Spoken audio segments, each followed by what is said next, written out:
South Africa is set to spend about 121 billion rand on policing this year, one of the largest public safety budgets on the African continent.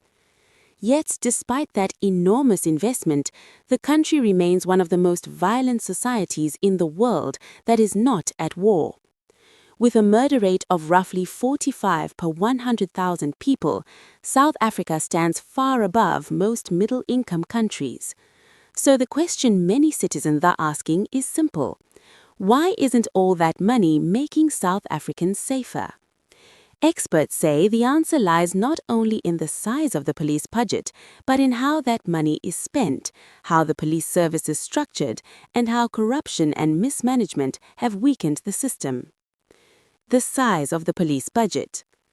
South Africa's National Police Service, the South African Police Service, employs around 188,000 personnel. That means the government spends about 1,920 rand per person each year on policing, which is higher than several comparable developing economies. To put this into perspective, the United States spends over $130 billion on policing, but has a much larger population. Countries like Brazil and Mexico, which also struggle with violent crime, operate different and more decentralized policing systems. Nations like India and Russia spend far less per person on policing, but have significantly lower murder rates. Despite this spending, South Africa's violent crime levels remain among the highest globally. The budget paradox.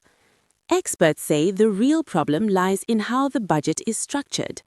More than 80% of police spending goes to salaries.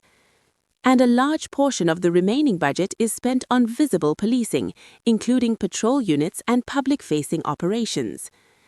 But investments that could significantly improve crime detection, such as forensic laboratories, detective training, intelligence gathering, modern crime data systems, receive far less funding. In other words, the system focuses heavily on being seen rather than solving crimes. Low detection rates. One of the most alarming statistics relates to murder investigations. In some years, analysts estimate that only about 15% of murder cases are solved. Criminologists say that what deters crime is not the severity of punishment, but the likelihood of being caught. When criminals believe the chances of arrest are low, violent crime tends to increase. This lack of investigative capacity is one of the biggest weaknesses in the policing system. A top-heavy police structure. Another issue is the structure of the police service itself. Critics say the organization has become top-heavy, with a large number of senior officers compared to frontline investigators. Public disclosures suggest the police service includes approximately 170 major generals, 650 brigadiers.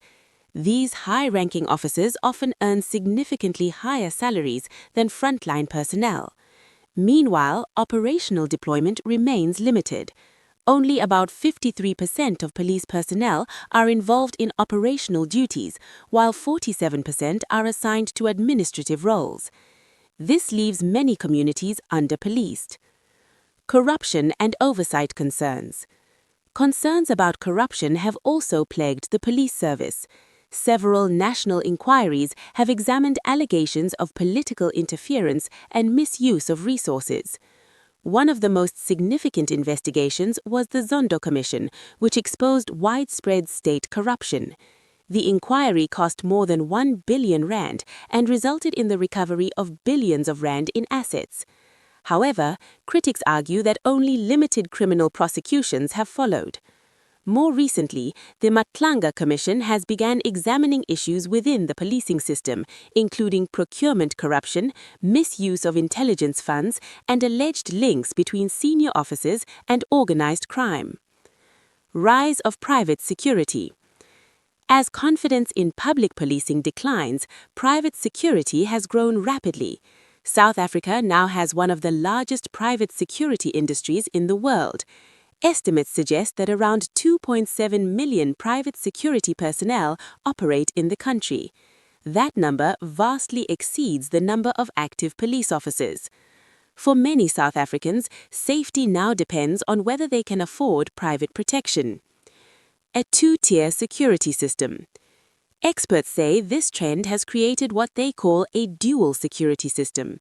In wealthier areas, armed private security patrols neighborhoods, surveillance cameras monitor streets, and rapid response teams handle emergencies. But in poorer communities, police stations are overstretched, response times are slow, and residents often rely on community patrols or vigilante groups. This growing gap means public safety increasingly reflects economic inequality. Financial risks for the police. Another major concern is the growing number of civil lawsuits against the police. Recent reports suggest the police service faces potential civil claims worth around 56.7 billion rand. That amount represents more than 40% of the annual police budget.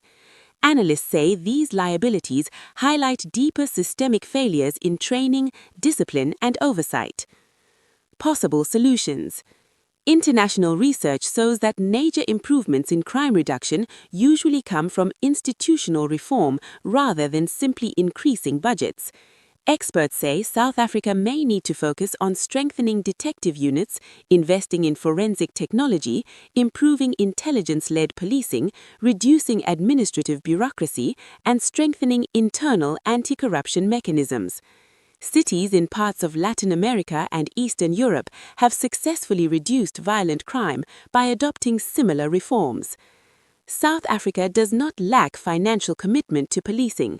A 121 billion rand annual budget represents a significant investment in public safety. But the challenge lies in transforming that spending into effective crime prevention. Until structural reforms improve accountability, investigative capacity, and public trust, the country may continue facing the same troubling paradox: a large police budget but too little safety.